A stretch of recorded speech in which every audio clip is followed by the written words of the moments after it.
आज के समय में देखा जाए तो डेली रूटीन लाइफ जो पहले लाइफ होती थी वो आज के समय में काफ़ी बदल चुकी है। वो संस्कार, वो समय और वो एक्सरसाइज आजकल के डेली रूटीन में नहीं देखी जाती। आजकल शेड्यूल इतना बिजी हो चुका है और डिजिटलाइजेशन आ चुका है कि अपने बीते हुए समय को आजकल हम लोग भूलते जा रहे हैं। तरह तरह की अनेकों बीमारियां आ रही हैं आजकल, जैसे डेंगू, पेट की बीमारियां, हार्ट की बीमारियां, दिल की बीमारियां, बहुत तरह की बीमारियां आजकल आ रही है। इस वक्त हम मौजूद हैं चर्चा करने के लिए जनपद मुजफ्फरनगर के वरिष्ठ फिजिशियन डॉक्टर बी के मिश्रा जी, जो सबसे पुराने मुजफ्फरनगर के फिजिशियन डॉक्टर हैं, जिनको नेशनल बेबी अवार्ड से सम्मानित किया गया है। सीधी जानकारी लेंगे, डॉक्टर साहब के विचारों से आप लोगों को साझा करेंगे। डॉक्टर साहब, स्वागत है आपका हमारे चैनल में। धन्यवाद। डॉक्टर साहब, आजकल देखा जा रहा है कि काफ़ी बीमारियां, पेट की बीमारियां, डेंगू जैसी बीमारियां, दिल की बीमारियां, बहुत ज़्यादा बीमारियां मच रही है। उस पर आप क्या कहेंगे? देखिए, आपका प्रश्न जो है वो बहुत सामयिक और बड़ा महत्वपूर्ण प्रश्न है और इसका उत्तर शॉर्ट में नहीं हो पाएगा, संक्षिप्त। इसके लिए मुझे बताना पड़ेगा क्योंकि हमारे देश के समक्ष चुनौतियां जो हैं उनमें 3-4 चुनौतियां बहुत बड़ी हैं।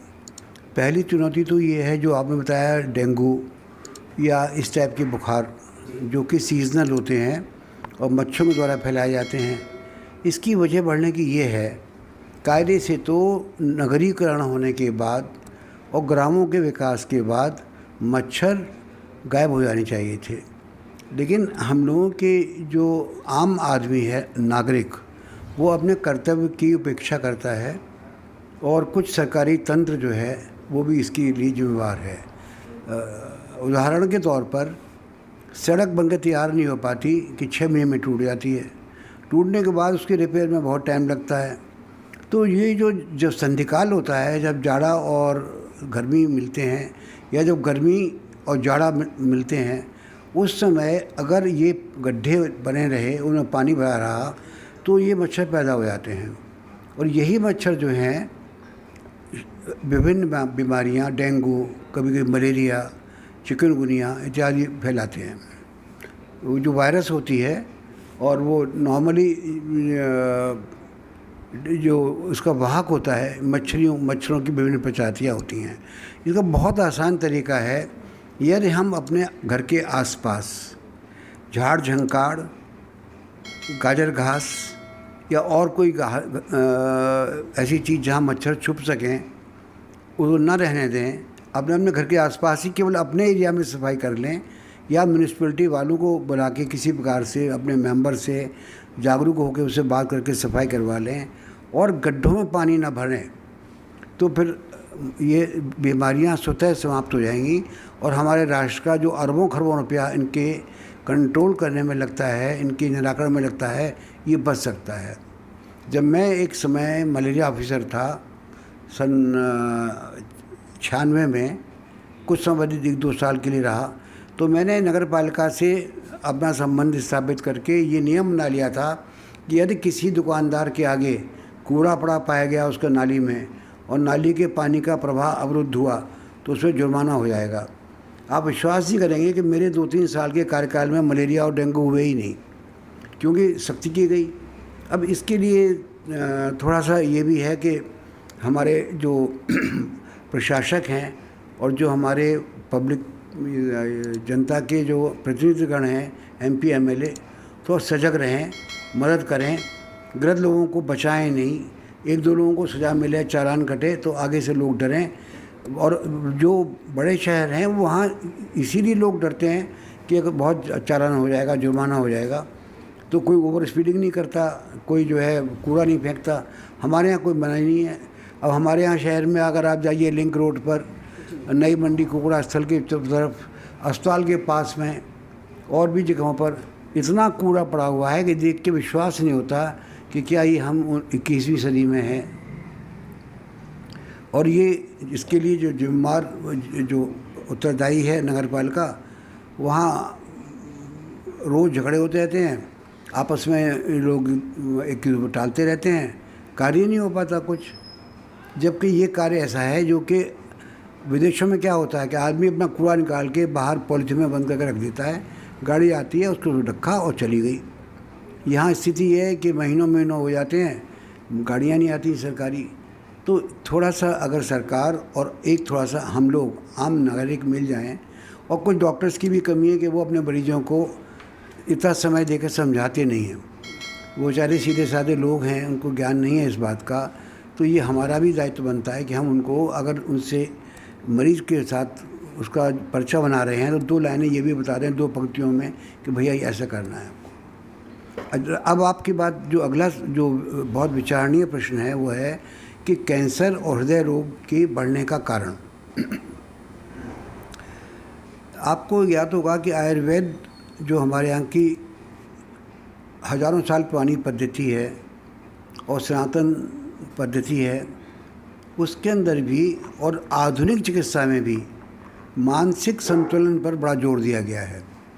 अगर किसी आदमी को लगातार स्ट्रेस में रखा जाएगा तो उसके शरीर के अंदर विकार पैदा हो जाएंगे और उसमें कैंसर, आंतों की डिस्टर्बेंस, टाइम पर मतलब मल का त्याग न हो पाना, कब्ज या कभी कभी पतले दस्त हो जाना आदि बीमारियां शामिल हैं।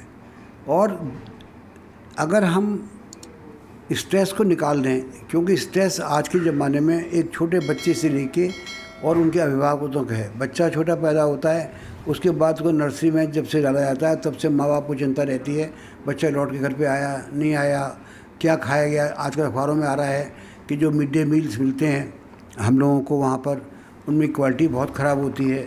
तो ये काम प्रशासन का है कि देखे इस बात को कि जो बच्चों का खाना सही हो, पौष्टिक हो, मिलावट ना हो।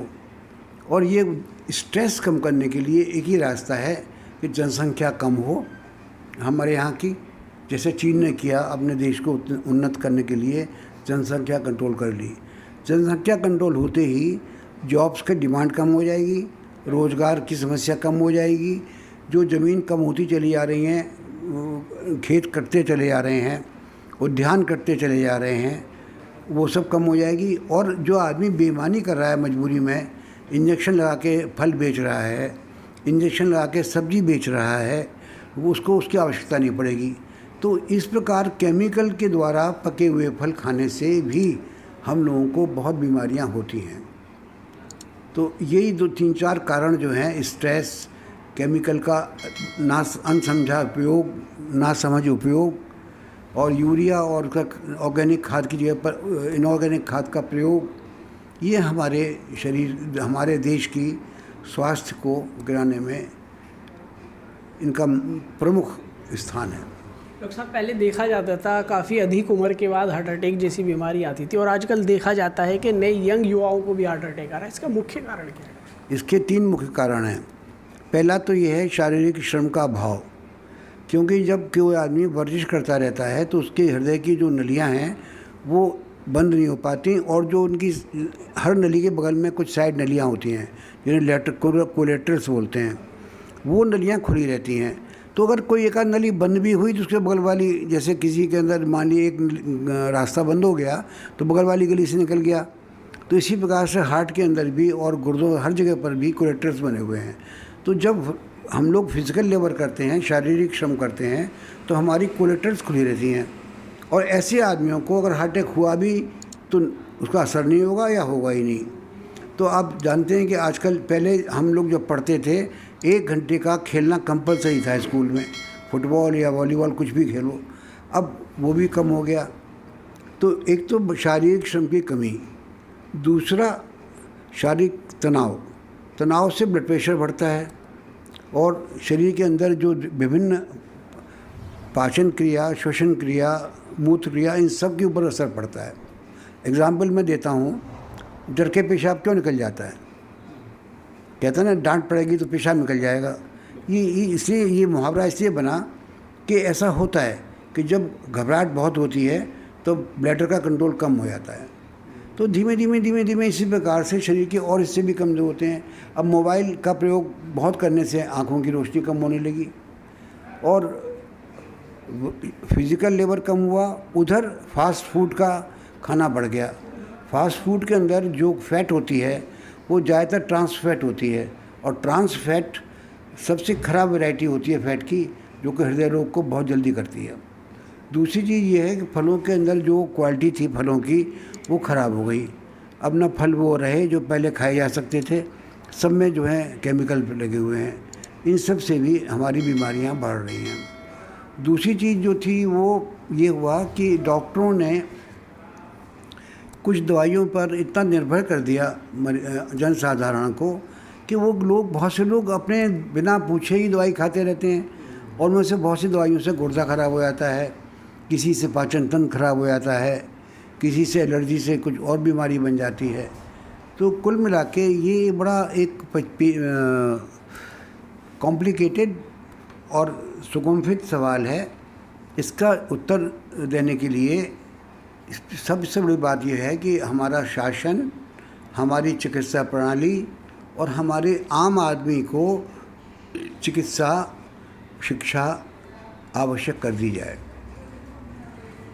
और जो जैसे ड्रग इंस्पेक्टर है, अब आप जानते हैं कि क्या होता है वहाँ पर, नकली दूध बन रहा है फिर भी पास हो रहा है। जब हमारे यहाँ दूध देने वाले पशु कम हैं और दूध ज़्यादा बन रहा है, इसका निश्चित रूप से बात यह है कि दूध नकली बन रहा है। तो कैसे बन रहा है अगर प्रशासन सजग है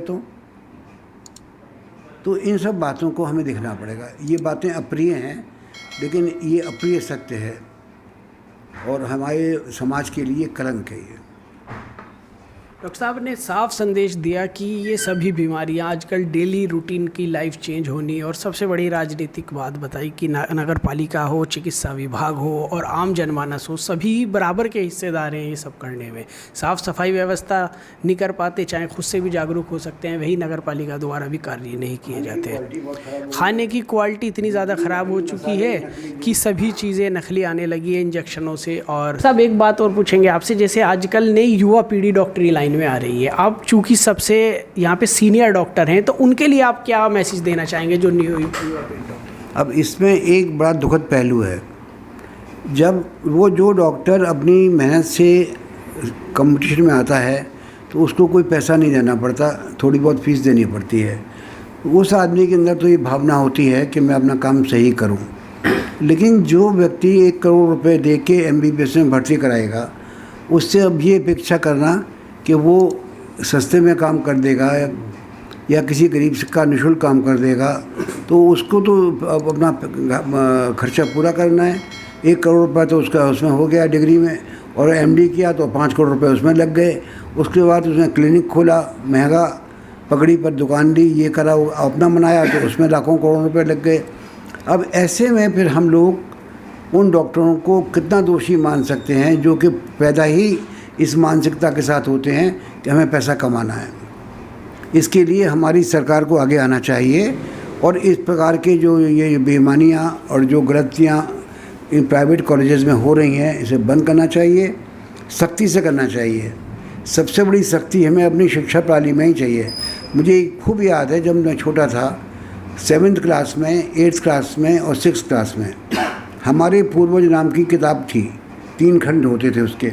उन तीनों में राम, लक्ष्मण, राम, कृष्ण, नानक और जो शिवाजी, महाराणा प्रताप, इन सब के जीवन चरित्र और उनके बचपन में वो कितने कैसे कैसे बड़े हुए, क्या क्या विशेषताएं थी।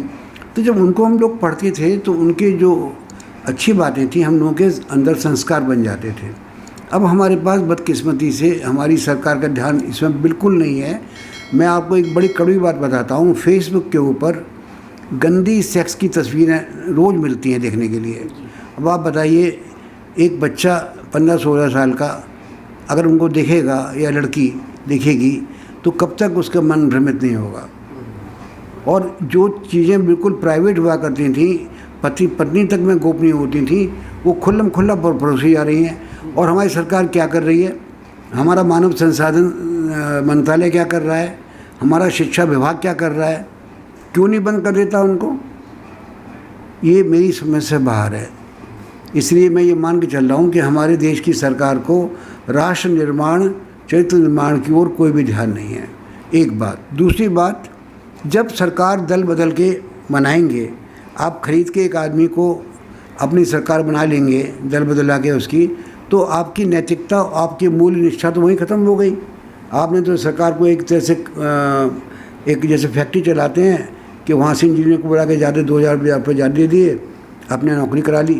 तो इसी प्रकार से आप देख ही रहे हैं देश में क्या हो रहा है। तो राजनीतिक तंत्र के भ्रष्ट होने से सब कुछ नुकसान हो गया। हमारी शिक्षा प्रणाली, हमारे ऑफिसेज में काम नहीं होते। अभी मैं क्या बताऊं आपको, एक किसी कार्यालय में गया, एक कार्य जो कि ऑटोमेटिकली उस कार्यालय द्वारा होना था, उसके लिए मुझसे 5000 रुपये मांगे उसने। अब आप बताइए, मुझे ये पता नहीं था। तो लोग कह रहे हैं भाई ये तो CMO रहे हैं, CMS रहे हैं, इनसे तुम क्या मांग रहे हो? तो कहने लगा साहब 2000 दे दीजिए। तो मैंने कहा बेटा मैं 2000 में दे दूँ, कोई गरीब हो, विधवा हो, उसको दे दो 2000। लेकिन तुम भी बताओ, कंप्यूटर में तुम्हें मेरे नाम के आगे H लगा हुआ है, मिश्रा लिख दिया है, जबकि मैं H नहीं लगाता हूँ उसे, तुम्हें उसको सही करना है बस। मैंने आवेदन दे दिया, तुम्हें अपना पहचान पत्र दे दिया, अपना तुम्हें मैंने जो है अपना डिग्री दे दी BSc की और हाई स्कूल का सर्टिफिकेट। अब आपको संशोधन करने में क्या दिक्कत है? कंप्यूटर पे 1 सेकंड लगता है ठीक करने में। तो जब मैंने इस संधि पहुँचा कि हमारे यहाँ भ्रष्टाचार कितना अंदर तक पहुँच चुका है और भ्रष्टाचार को ख़त्म नहीं किया गया, तो हम लोग कभी भी आगे नहीं बढ़ पाएंगे। जापान, जर्मनी जैसे देश जो ख़त्म हो चुके थे, दोबारा आज वर्ल्ड पावर बने हुए हैं, वो अपने सदाचार और अपने मूल निष्ठा आदर्शों के ऊपर। Thank you so much. जैसा कि डॉक्टर साहब ने बताया कि सरकार को इनमें आगे आना चाहिए और सीधी बात जानकारी बताई कितना भ्रष्टाचार फैला हुआ है, क्या क्या कार्य हो रहे हैं। नए डॉक्टर्स के लिए भी मैसेज दिया कि काफ़ी अनेकों जानकारी दी, बीमारियों के बारे में बताया क्यों होती है, किन कारणों से बीमारी होती है, और भी इसी तरीके से आपकी चर्चा कराते रहेंगे। जनपद मुजफ्फरनगर से वेद विचार डिजिटल के लिए मैं आपके साथ मोहम्मद